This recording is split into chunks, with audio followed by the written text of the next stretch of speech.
नमस्कार, NB news देख रहे हैं आप और मैं हूं आपके साथ मुस्कान। स्वागत है आप सभी का एनबी न्यूज के स्पेशल बुलेटिन में। महाराष्ट्र के पुणे और कोंकण संभाग में पिछले 3 दिनों से मूसलाधार बारिश और कुछ इलाकों में भूस्खलन के कारण मरने वालों की संख्या शनिवार को बढ़कर 112 हो गई है, जिसमें अकेले तटीय रायगढ़ जिले में 52 लोग शामिल हैं। ये जानकारी राज्य सरकार ने दी है। पश्चिमी महाराष्ट्र के सांगली जिले में 78,111 और कोल्हापुर जिले में 40,882 सहित 1,35,313 लोगों को सुरक्षित स्थानों पर फिलहाल पहुंचा दिया गया है। अधिकारियों ने कहा कि सांगली में कृष्णा नदी और कोल्हापुर में पंचगंगा नदी में बाढ़ है। हालांकि बारिश कम हो गई है। कोंकण के चिपलून, खेड़ और महाड़ जैसे बाढ़ प्रभावित शहरों में लोग आपदा से निपटने के लिए संघर्ष कर रहे हैं। प्रशासन के सामने अभी चुनौती पानी और बिजली की आपूर्ति बहाल करने और प्रभावित क्षेत्रों में भोजन और दवाओं की व्यवस्था करने की है। रायगढ़ के तलिये गांव में गुरुवार को हुए भूस्खलन के बाद 41 शव बरामद किए गए हैं। पुलिस उप महानिरीक्षक कोंकण संजय मोहिते ने बताया है कि कई अन्य अब भी लापता हैं। मौसम विभाग ने भी कहा है कि अगले 24 घंटे में पश्चिमी तट पर बारिश की तीव्रता कम होने की उम्मीद है। 21 से 24 जुलाई के बीच रायगढ़ जिले में 52 मौतें हुई है। इसके बाद रत्नागिरी में 21, सतारा में 13 और ठाणे में 12 की मौत हुई है। कहा गया है कि कोल्हापुर में 7, मुंबई में 4, सिंधुदुर्ग में 2 और पुणे में 1 मौत हुई है और इन क्षेत्रों में कुल 99 लोग लापता बताए जा रहे हैं, जिनमें रायगढ़ में 53, सतारा में 27, रत्नागिरी में 14, ठाणे में 3 और सिंधुदुर्ग और कोल्हापुर में 1 व्यक्ति शामिल है। बारिश से संबंधित घटनाओं में कम से कम 53 लोग फिलहाल घायल बताए जा रहे हैं। तो मुंबई और महाराष्ट्र जिस तरीके से लगातार प्रभावित है, उसको देखते हुए ये तस्वीरें भी आप देख सकते हैं। पूरे तरीके से प्रभावित हो चुका है महाराष्ट्र। हर ओर से नदियों का जलस्तर भी बढ़ गया है।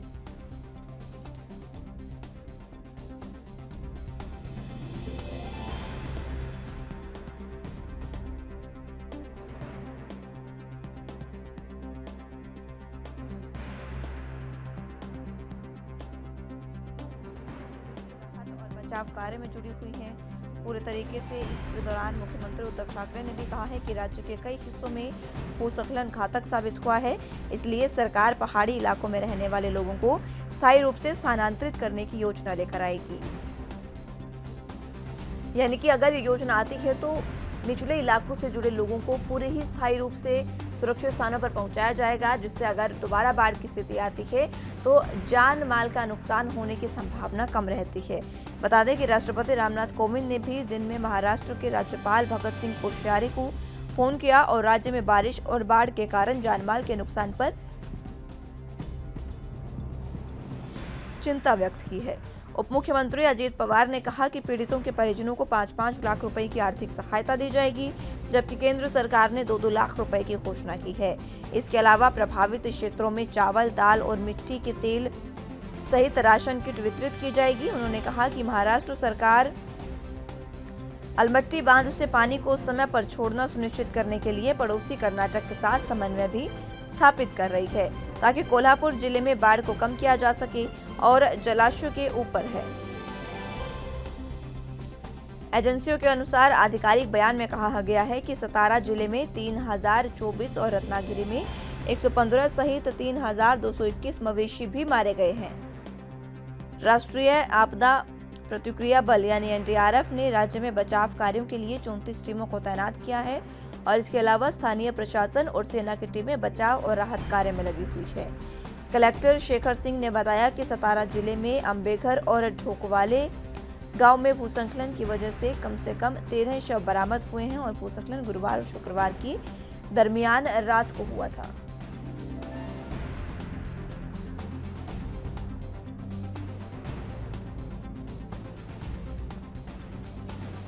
तो लगातार जिस तरीके से सीएम ने भी निर्देश दिए हैं कि भूस्खलन की वजह से जो लोग प्रभावित हुए हैं उनको आगे कुछ ही समय में योजना बनाकर स्थायी रूप से उनको सुरक्षित स्थानों पर पहुंचाने का स्थानांतरित करने की योजना बनाई जाएगी।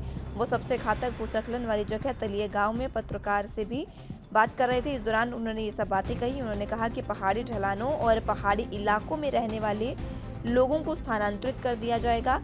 ऐसी जगहों से छोटी बस्तियों को स्थानांतरित करने की योजना भी बनाई जाएगी ताकि आगे इस तरीके की स्थिति ना हो, क्योंकि मुंबई में हर बार नदियां जब बारिश आती है तो खतरे के निशान से ऊपर बहती हैं और जिस तरीके से आप तस्वीरें भी देख रहे हैं, इसी तरीके की तस्वीरें हर बार होती हैं और बाढ़ की स्थिति बनती है। निचले इलाकों में पानी जल जमाव हो जाता है, नदियों का पानी सीधे सड़कों पर आ जाता है और इसी वजह से अब प्रशासन, सरकार ने ये योजना बनाने की एक कहा है, उन्होंने बयान दिया है कि योजना बनाई जाएगी और स्थायी रूप से लोगों को स्थानांतरित किया जाएगा। जो लोग पहाड़ी और निचले इलाकों में रहते हैं उनको स्थायी रूप से स्थानांतरित किया जाएगा।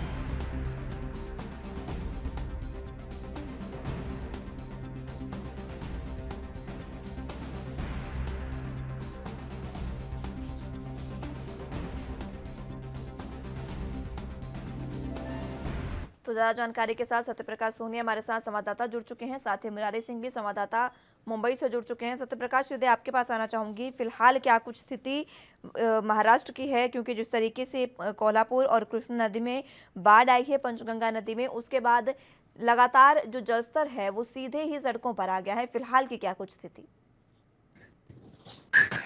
देखिए मुस्कान, महाराष्ट्र के पश्चिमी इलाके में रायगढ़ और महाड़ सहित कोल्हापुर में जो बाढ़ की स्थिति बनी हुई है, लगातार महाराष्ट्र सरकार की प्रशासनिक सेवा जो कहे या फिर एनडीआरएफ या टीडीआरएफ या फिर एसडीआरएफ की तमाम टीमें जो है मुहैया करवाई गई है। हालांकि बचाव राहत कार्य आज भी किया जाएगा, क्योंकि देर रात बंद कर दिया गया था, लेकिन जिस तरह से कल बचाव और राहत कार्य किया गया, उसके बाद जो है एयरलिफ्टिंग भी कराई गई। कई लोगों के सेना के कई जो हेलीकॉप्टर उतार गए, लिहाजा ने भी देखा जा रहा है कि स्थितियां लगातार विकट होती जा रही है, क्योंकि अब भी लगातार रुक रुक के वहां बारिश हो रही है।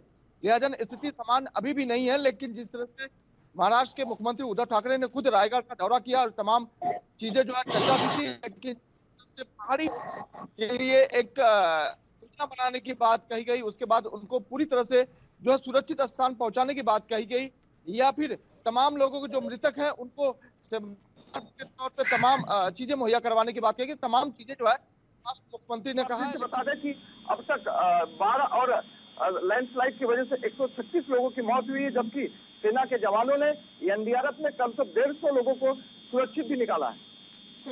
मुरारी, आपके पास आना चाहूंगी, जिस तरीके से सतारा और रत्नागिरी जिले में बताया गया है कि 3000 से ज्यादा मवेशी भी मारे गए हैं, उसको लेकर क्या कुछ अपडेट है?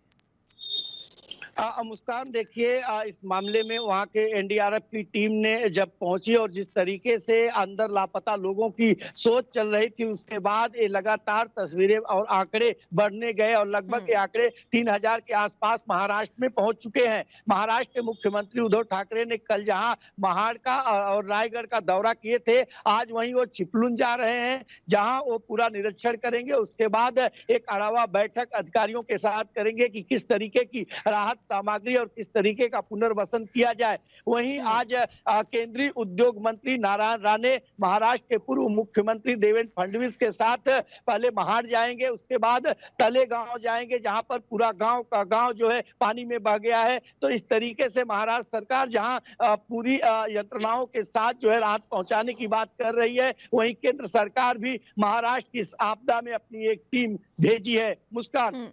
सत्यप्रकाश, जिस तरीके से अलमट्टी जो बांध है वहां से कर्नाटक की ओर पानी छोड़े जाने की बात कही गई है और इसको लेकर कर्नाटक से समन्वय स्थापित करने की कोशिश की जा रही है, इस बारे में क्या कुछ जानकारी है? क्योंकि जितना जल्दी उन लोगों से बातचीत होगी, पड़ोसी राज्यों से बातचीत होगी और वहां पर पानी छोड़ा जाएगा, तो जो निचले इलाके हैं वहां से पानी कम होगा और लोगों को काफी राहत होगी।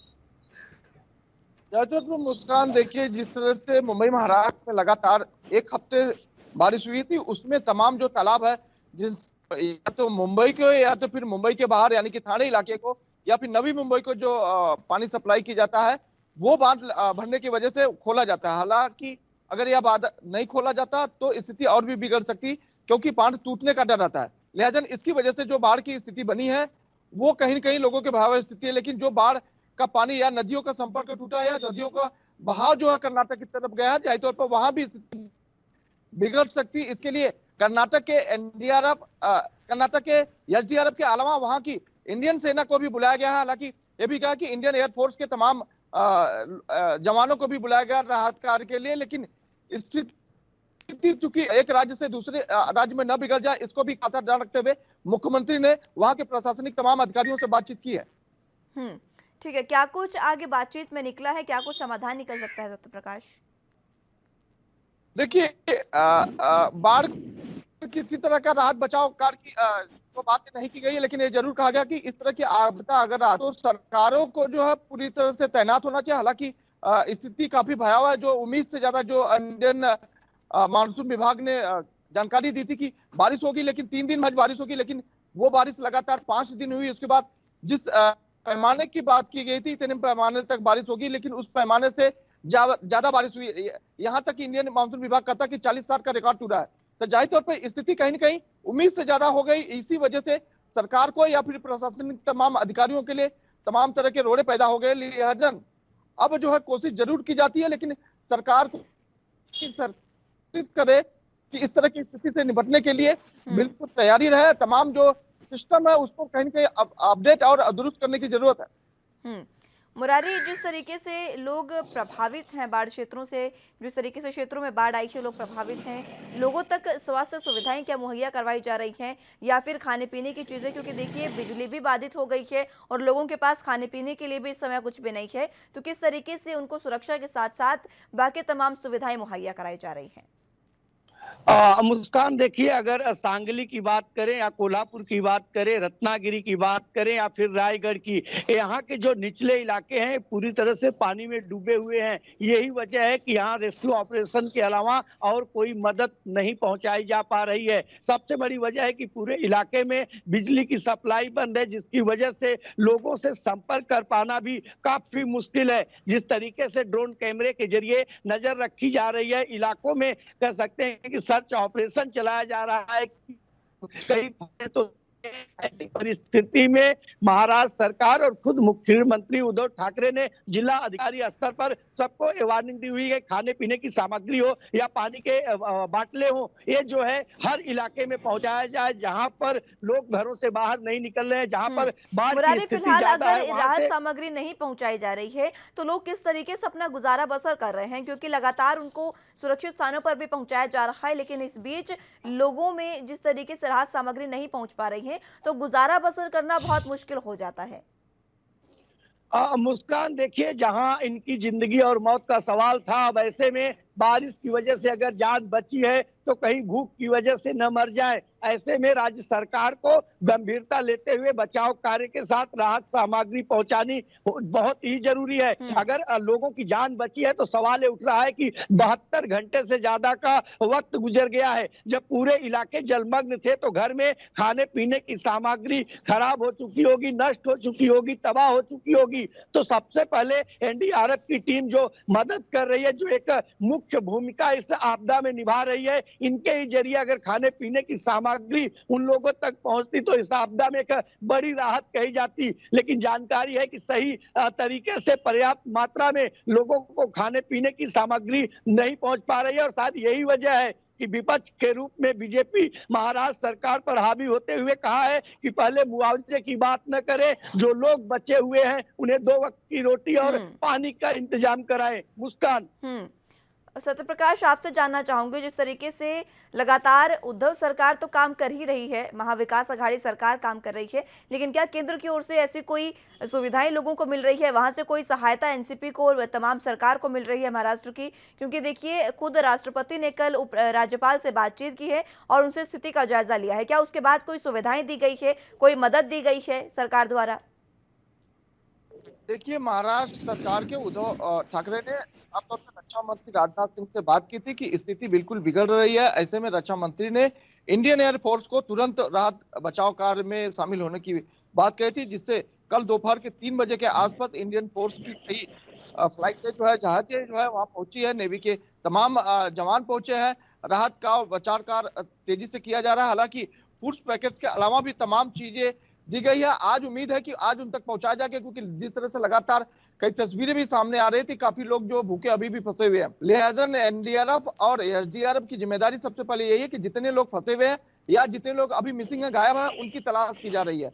वहीं एयर द्वारा लोगों को सुरक्षित स्थान पर भी पहुंचाया जाता है, लेकिन जिस तरह से लोगों को उम्मीद थी कि कुछ पैकेट या फिर उनके राहत बचाव कार्य में जो जरूरत की चीजें हैं वो पहुंचाई जाएगी, लेकिन वो पहुंच को लेकर एनडीआरएफ के आयुक्त ने भी जानकारी दी थी कि चूंकि रास्ते खराब है, स्थितियां बेहद दयनीय है, इसलिए उनको सही समय पर चीजें सही पहुंचाना थोड़ा मुश्किल जरूर हो रही है। लेकिन हमारी पूरी कोशिश है कि उनको जल्द से जल्द राहत कार्य के अलावा तमाम जो फूड पैकेट्स हैं उनको दिया जाए। हम्म, ठीक है। सत्यप्रकाश और मुरारी, आप जुड़े रहिएगा हमारे साथ, जानकारी आपसे लेते रहेंगे किस तरीके से महाराष्ट्र की स्थितियां हैं, उस पर जानकारी आपसे लेंगे। लेकिन उससे पहले वक्त एक छोटे से ब्रेक का, फौरन हाजिर होंगे।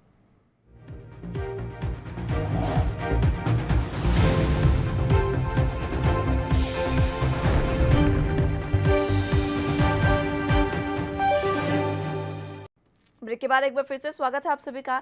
बात महाराष्ट्र की कर रहे हैं, जहां पर लगातार बाढ़ से स्थिति प्रभावित है और लगातार स्थिति बद से बदतर होती जा रही है। अब सरकारें क्या कुछ कर रही हैं, इस पर जानकारी के लिए हमारे साथ दोनों संवाददाता जुड़े हुए हैं।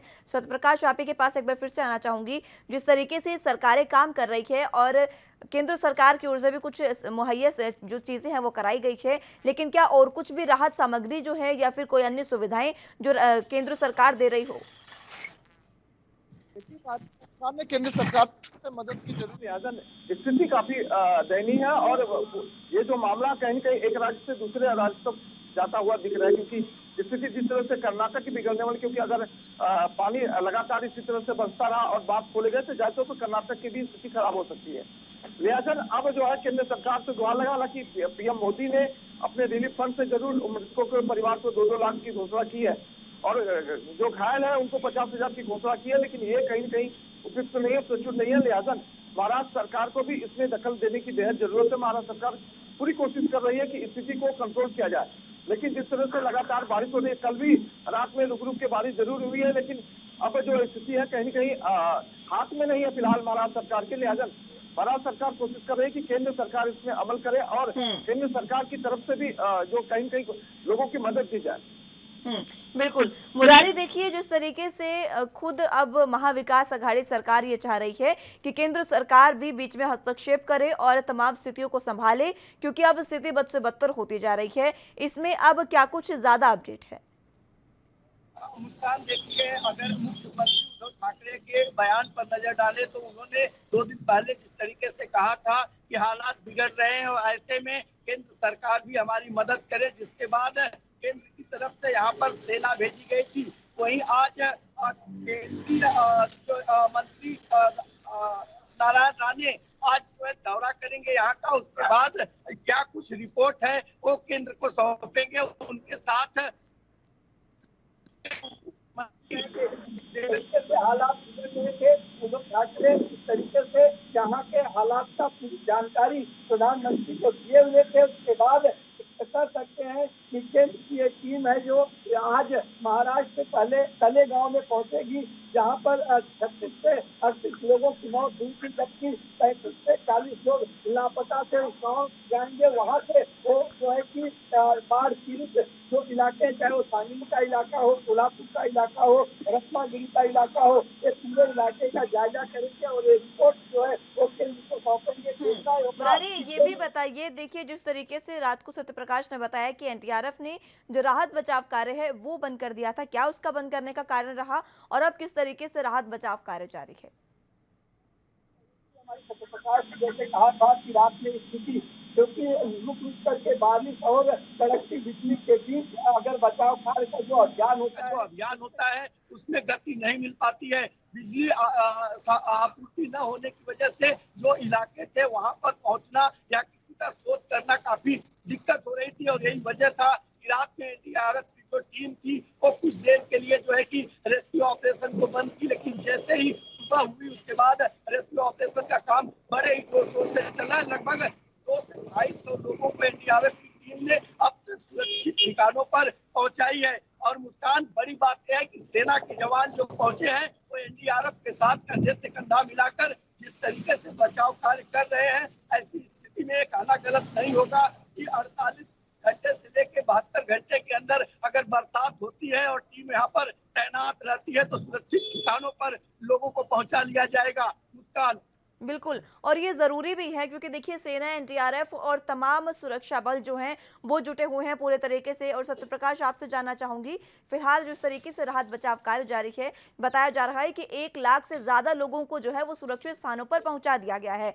अब किस रफ्तार से ये काम चल रहा है और आगे कितने समय में उनको पहुँचा लिया जाएगा? देखिए, इंडियन एयर फोर्स के जवान जब से पहुंचे तब से लगातार के जरिए या फिर उनको एनडीआरएफ के जरिए एक स्थान से दूसरे स्थान तक पहुंचाया जा रहा है। और जो पूरी तरह से खाली करवाया गया, जिसमें कम से कम 25 से 40 गांव घर ऐसे हैं जो कहीं के प्रभावित होने की उम्मीद थी। हालांकि जिस तरह से लैंडस्लाइड महाड़ में हुई, उसमें करीब 40 घर पूरी तरह से ढह गए, यानी कि पूरा गांव ही समझ लिए गायब हो गया है। लिहाजा इस एहतियातन देखते हुए प्रबंधन टीम ने जो है कहीं कहीं स्थान पर शिफ्ट कर दिया। इस तरह से योजना बताई जा रही है कि महाराष्ट्र सरकार द्वारा आज दोपहर के 3 बजे के आसपास करीब एनडीआरएफ की प्रबंधन और एनडीआरएफ की टीम के साथ एक मीटिंग की जाएगी, जिसमें भविष्य में होने वाली इस तरह की आपदा प्रबंधन से निपटने के लिए किस तरह तैयारी की जाए और क्या योजना बनाई गई, इस पे लेकर भी चर्चा हो सकती है।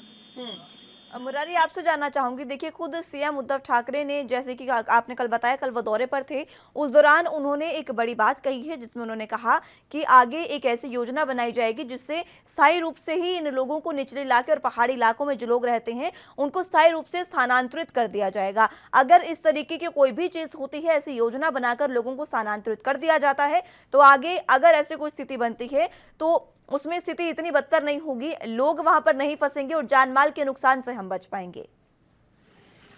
मुस्कान, देखिए, अगर जिस तरीके से भी निर्माण मंत्री जितेंद्र आव्हाड का बयान आया था, उन्होंने साफ तौर पर कहा था कि महाराष्ट्र सरकार और मुख्यमंत्री ने जो कहा, पुनर्वसन के तहत जो गाँव मेरे इलाके में गाँव है जो हर बरसात में प्रभावित होते हैं या जो पहाड़ियों पर बसे हुए छोटे छोटे गांव हैं, उनका पुनर्वसन किया जाएगा। और मैं खुद जो है कि इसमें एक अहम भूमिका निभाऊंगा। हालांकि आपदा जब आती है, मुस्कान, जब समस्याएं आती हैं तो राज्य सरकार हो या केंद्र सरकार सुझाव के साथ बातें कहने आ जाती है, लेकिन जमीनी स्तर पर कुछ दिखता नहीं है। साल 2 साल के बाद उसी तरीके की घटनाएं घटती हैं। अगर याद किया जाए तो 2019 में इसी महाराष्ट्र के अंदर इसी तरीके के भूखनन हुए थे, कई लोगों की जाने गई थी, लेकिन सरकार इस मामले में गंभीरता नहीं ली, जिसका खामियाजा कह सकते हैं कि इस समय भुगतना पड़ रहा है। अब ऐसे में उद्धव सरकार जो पुनर्वसन की बात कर रही है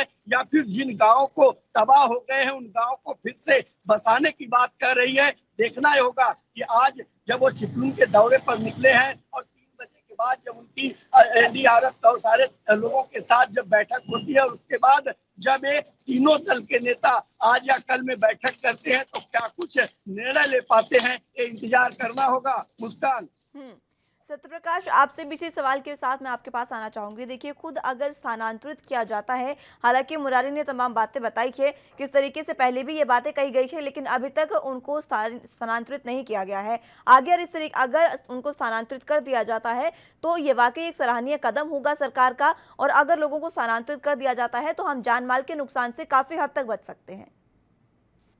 देखिए मुस्कान, महाराष्ट्र सरकार के पास एक होती है, पुनर्वसन योजना के तहत सरकार उनका दस्तावेज चेक करके उनको सुरक्षित स्थान पर रख सकती है या उनको पुनर्वसन के तौर पे आवासीय योजना के तहत उनको दूसरे स्थान पे शिफ्ट कर सकती है। वो अस्थायी तौर पे होता है।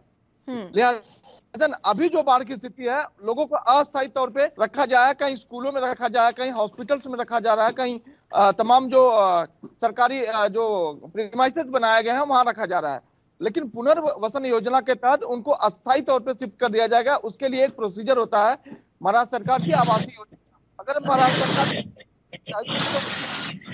कर दिया जाएगा, ऐसे में तमाम जो पहाड़ी इलाके के हो, चाहे गांव हो चाहे छोटे मोटे घर हो, उनके सदस्यों की गिनती की जाती है, उनका जो है नामांकन किया जाता है, उनके तमाम दस्तावेज चेक किया जाता है, उसके बाद अस्थायी तौर पर उनको शिफ्ट कर दिया जाता है।